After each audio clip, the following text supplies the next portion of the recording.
Today, we're going to talk about Universal Design for Learning. Universal Design for Learning is a framework that was developed to help us design more inclusive and equitable learning environments. So I'm going to break this video into two parts. So the first is going to be just foundations of Universal Design for Learning.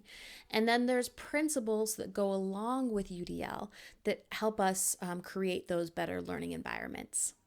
All right, so starting with foundations. This image might be familiar to some of you. It's a common image used to illustrate the difference between equity and equality and equity. Okay. Now, this image has been criticized some because if you see, the reason these people over here need the boxes to help them see over the fence is because they're short. And so it perpetuates a deficit perspective. You know, they need help because of something wrong with them.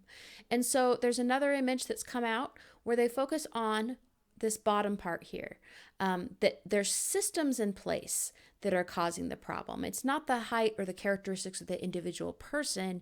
It's that the way our systems are built up, it's causing problems for some people. And so some people need more support. Okay, so consider this. This is 1945. You're in a wheelchair. Perhaps you're a World War II vet, and you want to come over a curb.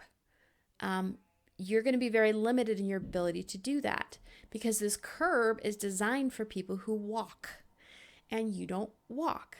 And so in 1945 in Kalamazoo, they created what's called a curb cut. It's when the curb actually curves down to support wheels going down it. All right. So it's kind of like this image. There was a barrier in place, which was the curb. But instead of lifting some people over the barrier, they just took down the barrier so it can help a lot of different types of people. I don't know if they realized in the beginning how many people it would help. But think today, these are curb cuts. How many people curb cuts help? If I have a suitcase, if I have a stroller, when I'm biking, there's so many people who benefit from that change.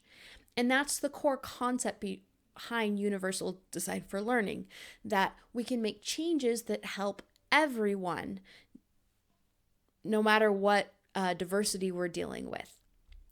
Another idea behind UDL is this myth of average, or the myth of what normal is. So even in number sets, sometimes the average doesn't exist. So it's like when people say that there's 2.3 average children per family. Well, there's no family that actually has the 2.3 children. But it's just a numeric average. It doesn't actually exist. Learners don't exist on average. There's always some type of this jagged profile here where they have their own collection of strengths and weaknesses.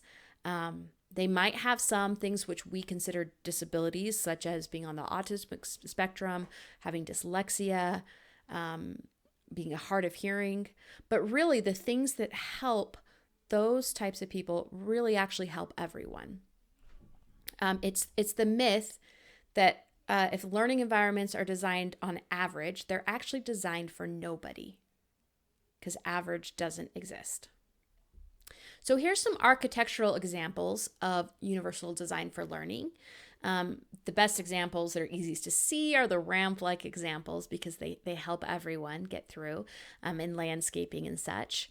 But it's also exist like accessibility, like where the buttons for an elevator are, for example. They can make changes like that can help everyone. So those are some other examples. In technology, we have things like captions on shows, which originally were for hard of hearing people. But now a lot of people have found they actually really like captions. It can help language learners. It can be good for just reviewing content. It can be good if you don't want to wake up your spouse and you want to watch a show. So captions ended up helping everyone. Same thing with text to speech or speech to text. Originally, being able to talk and have the computer write what you talked about was really good for people who didn't have the dexterity or ability to type. But now, because of the way those technologies have built up, Now we can all use our Alexas and our Google Assistants and Siri. It ended up being good for everyone. So that's the core concept behind universal design for learning. So the next video, I'm going to just talk about some of the principles of universal design for learning.